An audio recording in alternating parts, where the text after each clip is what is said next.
তোমার জানাই দিক দিক ধিক্কার, পুলিশ প্রশাসন তোমার জানাই দিক দিক ধিক্কার।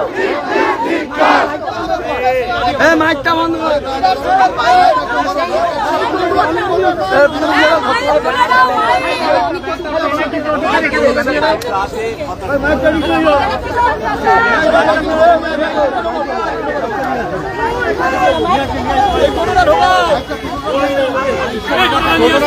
টোটোটা এখানে নিয়ে টোটোটা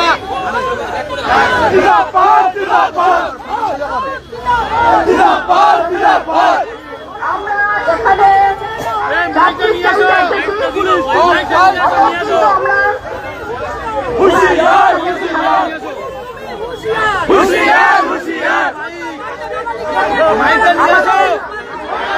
ছোট্ট শিশুকে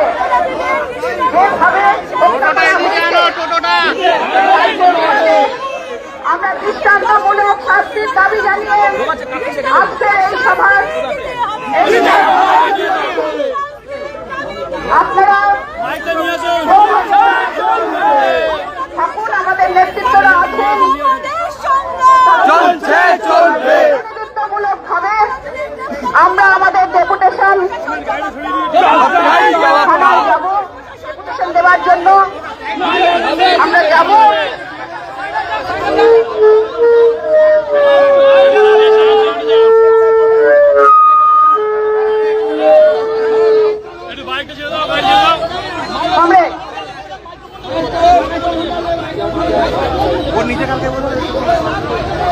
আমাদের এখানে আসতে হবে।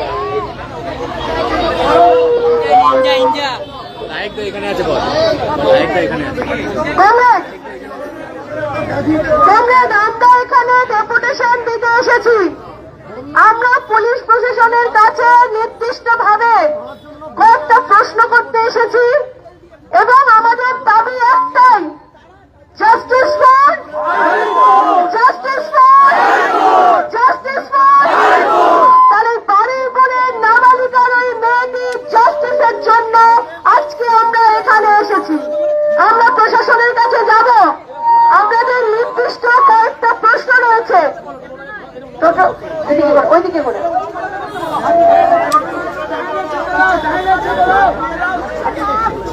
আমাদের নির্দিষ্টভাবে কয়েকটা দাবি রয়েছে। আমরা প্রশাসনের কাছে এটা জানতে চাই যে যখন মেয়েটি নিখোঁজ হলো সেদিন বিকেলবেলা যখন তার মা বাবা সহ তার পরিবার প্রশাসনের কাছে অভিযোগ জানিয়েছিল তখন প্রশাসন কি করছিলেন? যদি সেই সময় উপযুক্ত পদক্ষেপ তারা নিতেন তাহলে আজকে হয়তো মেয়েটির সাথে এই ঘটনা ঘটতো না। কিন্তু আমরা দেখলাম পুলিশ প্রশাসন সেই নির্দিষ্টভাবে তার যে পদক্ষেপ নেওয়া সেটা নেয়নি, ফলে মেয়েটির সাথে এই ঘটনা ঘটে গেল। আমরা আজকে ডেপুটেশনে যাব। আমাদের পরবর্তী প্রশ্ন হচ্ছে যে এখনো কেন দুজন, যে 4 জন অপরাধী 2 জন বাইরে রয়েছে, এখনো কেন গ্রেফতার করা গেল না? আমাদের নির্দিষ্টভাবে প্রশ্ন, যাকে তুলে দেওয়া হয়েছিল সেই অপরাধী কি করে ছাড়া পেয়ে গেল? লোকাল মানুষ, স্থানীয় জনগণ যে অপরাধীদেরকে তুলে দিল পুলিশের হাতে, তারা হচ্ছে কি করে ছাড়া পেয়ে গেল? কারা তাকে ছেড়ে দিল?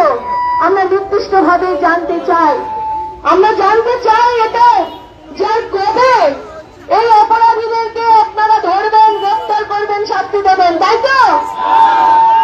আজকে বারুইপুরের এই মেয়েটির ঘটনা শুধু নয়, আমরা লক্ষ্য করছি গোটা রাজ্য জুড়ে এই ধরনের ঘটনা ঘটছে।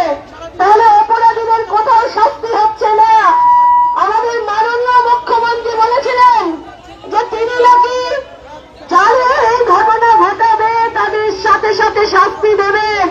আমরা জানতে চাই ঘটনা ঘটার পরে অনেকগুলো ঘন্টা কেটে গেল, শাস্তি কোথায় হলো? শাস্তি ছেড়ে দিন, গ্রেপ্তার কোথায় হলো? প্রশাসন কি ভূমিকা নিচ্ছেন? এই প্রশ্নগুলো করার জন্য আমরা ডেপুটেশনে যাব। কিন্তু ততক্ষণ এখানে আমাদের বিক্ষোভ কর্মসূচি চলবে। আমরা এখনো আইনের ওপর, প্রশাসনের ওপর ভরসা রাখি। চাই। আমরা এই কথা বলতে চাই যে আমরা এখনো মনে করি প্রশাসন তার যে দায়িত্ব, সে দায়িত্ব তারা পালন করবেন, কারণ জনগণের টাকায় তারা উৎপীড়িত পড়ে আছেন। ফলে জনগণের প্রতি দায়বদ্ধতা তাদের রয়েছে। ফলে একটা ছোট্ট মেয়ে, তার সাথে যে নৃশংস ঘটনা ঘটে গেল, সেই ঘটনার বিচার তারা করবেন, এটা আমরা এখনো আশা করি। তাই আমরা প্রশাসনের কাছে যাব, ডেপুটেশন দেব, ততক্ষণ এই সভা চলবে। আমি এই জেলার সেক্রেটারি মহিলা সমিতির কমরেড চন্দনা বাগচি এবং প্রেসিডেন্ট কমরেড মিলি চক্রবর্তী, তাদের হাতে আমি মাইক তুলে দিচ্ছি রাজ্য সেক্রেটারি হিসেবে। তারা এই সভা পরিচালনা করবেন এবং ডেপুটেশনে কারা কারা যাবেন তারা বলবেন।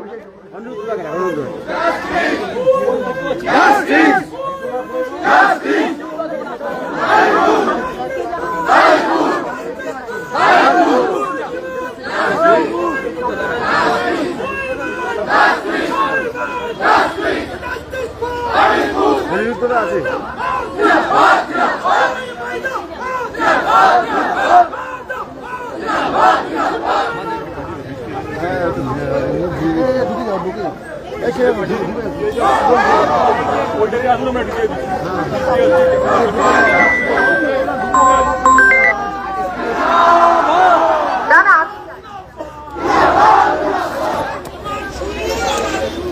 আচ্ছা বন্ধুগণ, আপনারা ইতিমধ্যে সবাই অবগত হয়েছেন যে আমরা গত 3 তারিখের পর থেকে সূর্যপুরের ঘটনা নিয়ে আমরা ছুটি করছি এবং বিষয়ে আমরা আমাদের সরব থাকছি।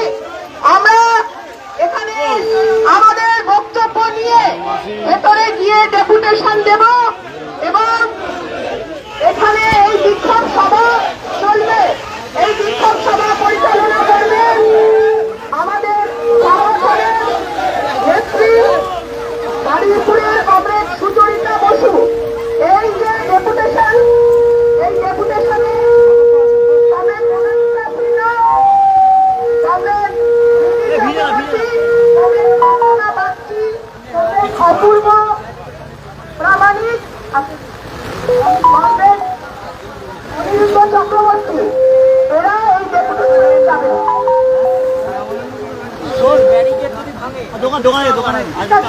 ব্যারিকেড যদি যাবে না। এই অর্ক কি বলছিস ঠিক আছে, আমরা এখন আমাদের সভা চলবে। তাহলে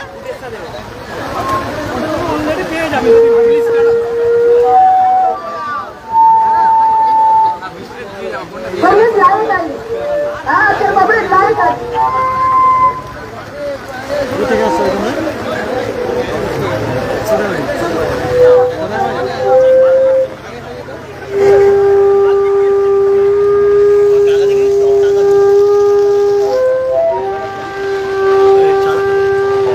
তোমরা